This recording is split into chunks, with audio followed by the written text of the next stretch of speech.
Well, my name is Ann Roberts Blue, B-L-U-E, and Ann is without an E. We arrived in April of 1936. My dad and mother, Buff, B-U-F-F, Buff and Maddie Roberts, and my older brother, Marlon Joe Roberts, and of course myself. And at that time, Joe was 3.5 years old, and I was 1.5 years old. And our first home, when we first moved to Dyess, we lived at home number 541, and that was a 20-acre farm on Road 13.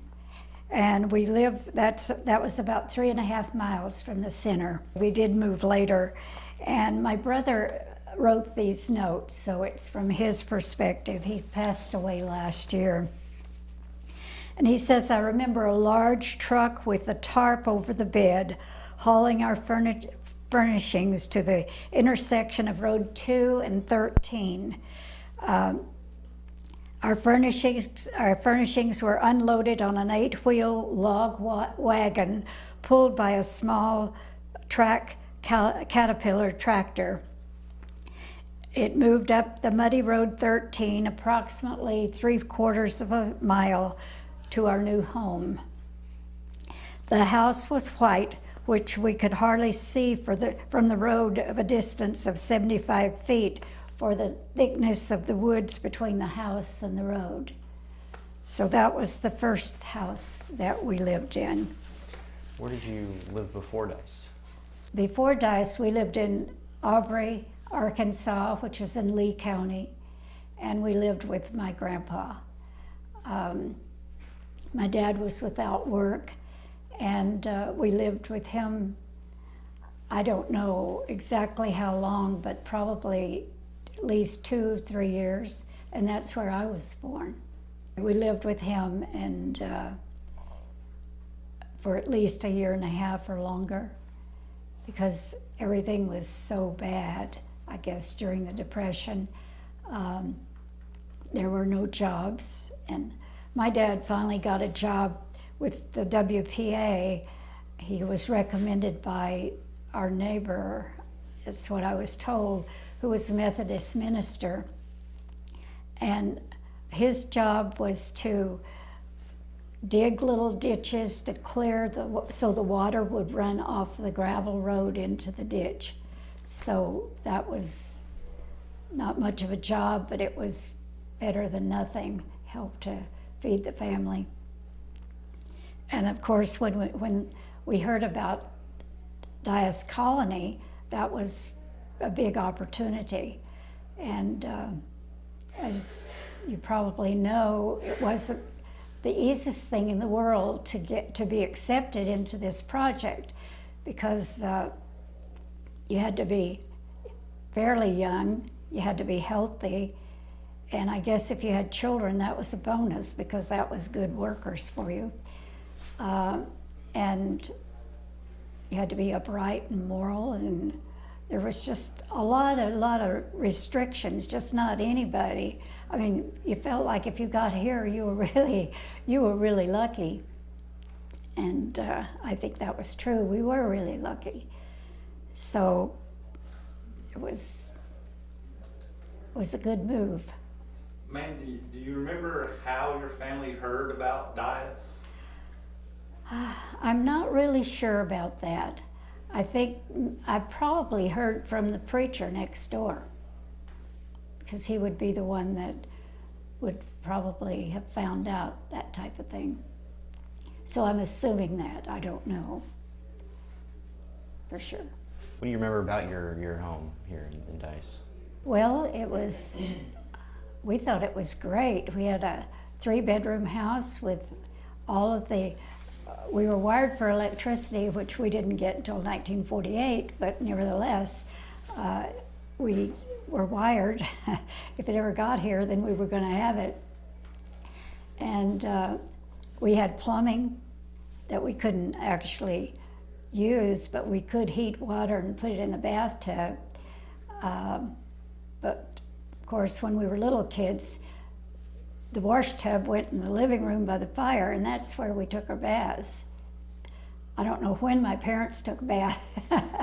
Wasn't around for that. But I had eventually had three brothers, so the bath started out with my younger brother, and then I was second. I was second to the oldest, but I got the second bath because I was a girl and didn't get quite as dirty as those boys. And then it just sort of went up the line. And so I can remember that. My mother had some changes made in the house. She removed the pantry, which I always regretted because that was a good playhouse, but she made the back porch larger. And she took two closets out, a closet out of the first bedroom and the second bedroom, and enlarged the bedrooms.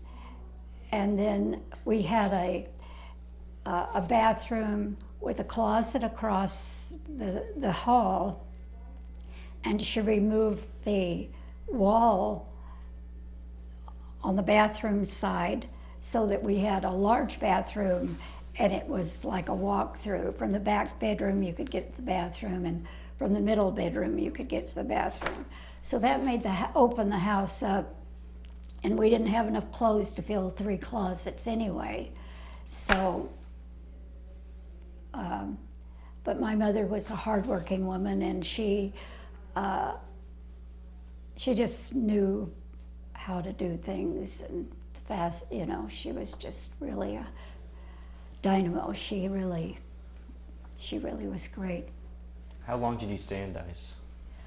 Well, we were in the first house for 1 year, and we moved to, I'd like to tell about that, because we moved to the second house on Road 2, and that was house number 523. And the first and the second home were 20-acre farms. Then, of course, the flood of 37, we were evacuated, and a lot of people went to their family, if they had family that could take them. But we went to Little Rock. Can't remember the name of that base that we went to. Camp Pike? Pike? I think, yeah, Camp Pike. And my mother and my older brother and I were there. And my dad stayed behind, and he helped move out the animals, not horses, the mules, the mules and the cows and so forth. So he was away about a week and a half or 2 weeks, I'm not sure, because I was pretty young. Well, I can't remember it really. And then my next brother was born in Little Rock during the flood. So after the flood, then we came back to our house our home on Road 2, and we lived there for another, 2 years. In 39, around April of 39, we moved to our final house at Dice, and that was number 366, also on Road 2, but it was about a mile from town. And during the flood, my dad had noticed that that particular farm did not get underwater. It was high ground and had a little sandy soil, and it was right off of the Taransa River, but for some reason he saw that was high land. So when that farm became available, he came down to this building, the administration building, and he asked to move to this farm because it was 40 acres. And they said, well, are you sure you want to move? And he said, well, yeah, I think I like that one. And he said, well, you think about it. You go out and look at it again and think about it. Then you come back this afternoon. And my dad said, I didn't bother going back out there. I knew I wanted that. He says, I waited around in the center for a while. Then I went in and I said, yeah, that's the one I want. So that's how we got that piece of property. Only a mile from town. You had to live at least a mile from town or a little further to ride the school bus. but we were right on the corner of Road 9, and the kids just beyond us, the next farm, they could ride the bus. So we were closer to the bus stop than they were, so we always got to ride the bus. So that was good. Well, when did you personally leave? Well, I left in 1951, in May of 1951, so we lived here exactly 15 years and 1 month. And that was a wonderful 15 years as far as I was concerned. We all left at the same time. Okay. So in between that time, though, I added another brother. In 1939, my youngest brother was born. My oldest brother's name was Marlon Joe, and when he was young, he went by Marlon, but some place along the line, he decided that he liked Joe better. So that was very difficult for the family, but it caught on. And he became known as Little Joe, so, because he was short. And anyway, his name was Marlon Joe. My brother that was born in Hot Spring, in Little Rock, was named Herbert Glenn, so he was always known as Herb. And then my youngest brother was Carl Dwayne. He was born in 1939 at the Dias Hospital. So he was the only one that was lucky enough to be born at Dias. Herb should have been born here, but he wasn't. He got Little Rock. And so that was our whole family. That was it. 3 boys, 1 girl. What was the name of your brother that was born in Dias? Carl Dwayne. Okay. And he was, I still call him Dwayne, but he's now Carl to everyone else. When you when you go to work, they like to use your first name. My first name is Cora. I was never called Cora until I turned 65. And at that point, or 62, whichever one it was, at that point, everything is your first name. So now, as a general rule, I sign everything Cora Ann Blue, and I did that from my very first job because I thought, I don't want to have to stop and think, am I Cora Ann, or am I Ann, or who am I? So that's the way I handled that most of the time. When your brother was born in Dias, was there a hospital or? Well, there was a hospital when we first moved here. I think it was part of the first project, wasn't it? I always thought it was. It was, all of the public buildings were pretty much here as far as I know. But yeah, he was, and Dr. Hollingsworth wasn't here yet. It was Dr. I'll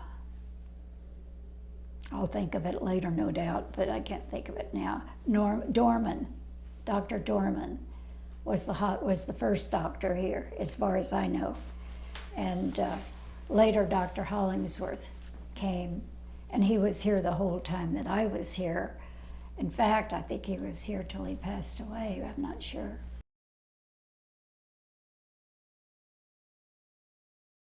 What are your memories of the hospital? I just remember going in, and the waiting room was on the left, and the doctor's office was on the left. And I remember there was, I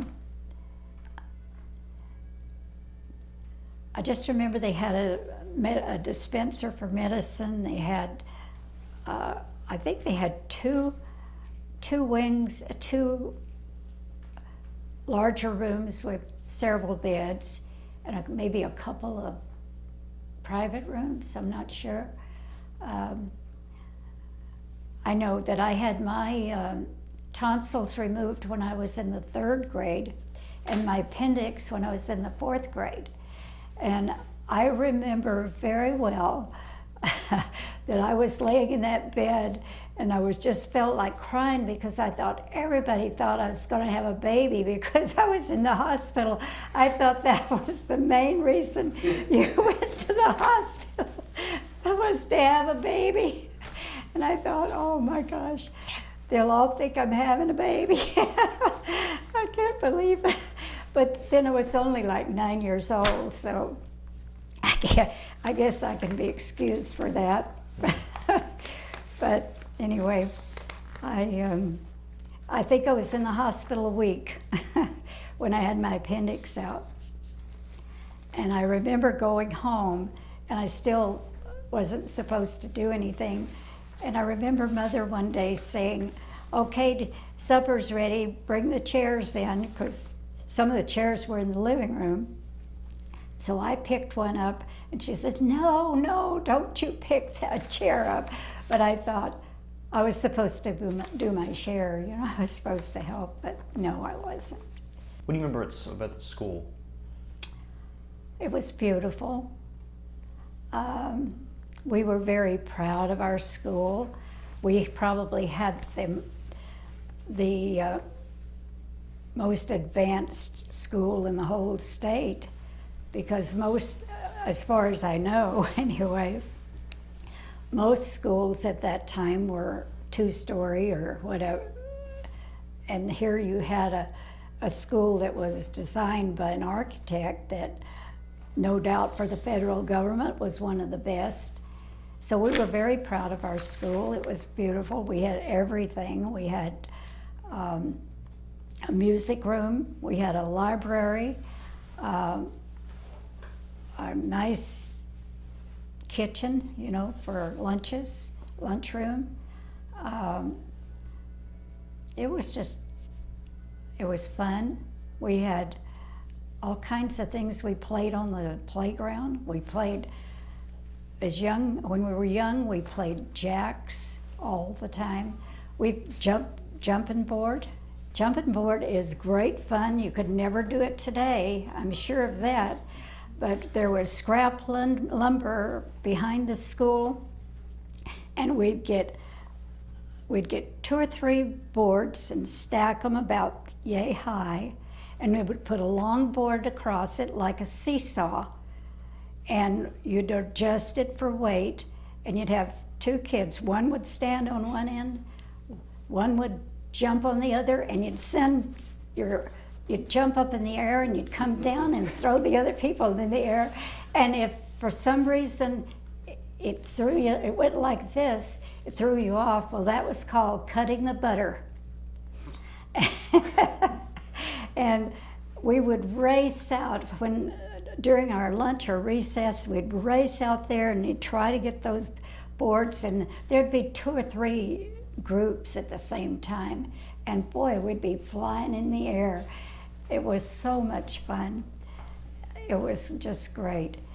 And we would play other games. We'd play jumping rope, all kinds of ways to jump rope. The hots, where you double jumped, and we just had so many things that we could do. The boys played marbles all the time, and they were told they couldn't play keeps. They had to play just for fun. They couldn't win other people's marbles. So that was a real challenge to keep them from playing keeps, because naturally you wanted to collect as many marbles as you could. And I don't know how they determined when you lost or whatever, but and we jumped over the rope. You'd get a whole gang of kids. You'd keep raising the rope higher, see how high you could jump before you tripped and sprawled. So we really had a lot of fun, a lot of cheap things to do. Eventually we got a slide, and that was a big deal to watch them put that slide up. And not only could you climb the ladder and slide down, but the poles that supported it, you could climb up it. So that was the kind of thing that I remember, especially younger, when we younger kids. it was fun to be a kid.